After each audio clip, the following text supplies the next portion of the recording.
Grad Beograd će u narednih nedelju dana biti domaćin treće međunarodne studentske nedelje, koje će okupiti oko 200 akademaca iz više od 40 zemalja Evrope i sveta.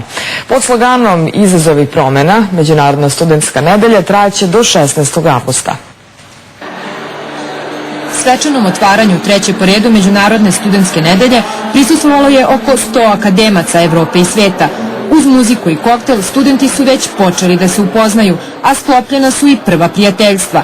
Većina njih je po prvi put u Beogradu i nada se da će osim dobre zabave prvenstveno steći nova saznanja i iskustva.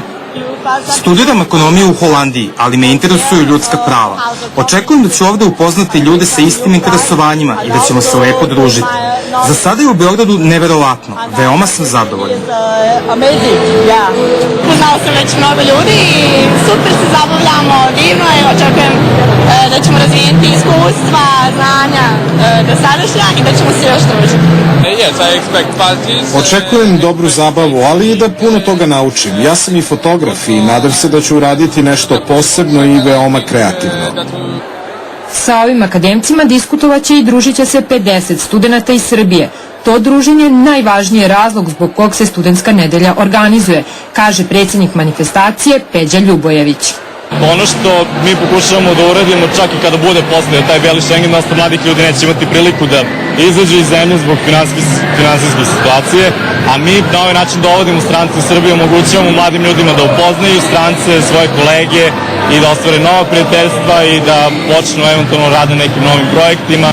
Manifestaciju je otvorila pomoćnica gradonačelnika Beograda Radmila Hrustanović, koja je osim dobrodošlice mladima uputila i jednu poruku. Da ne odustaju, da pitaju, da ispituju, da odgovaraju na pitanja, da budu hrabri, da svoja znanja upotrebe za boljitak ovog sveta, jer ovo jesu mladi lideri koji će sutra voditi svet, ja sam sigurna, bolje nego što smo mi to sada radili. Međunarodna studentska nedelja sastoji se od edukativnog dela koji čini 10 radionica i 2 otvorena predavanja, ali i zabavnog dela u okviru kog će se održati žurke na otvorenom.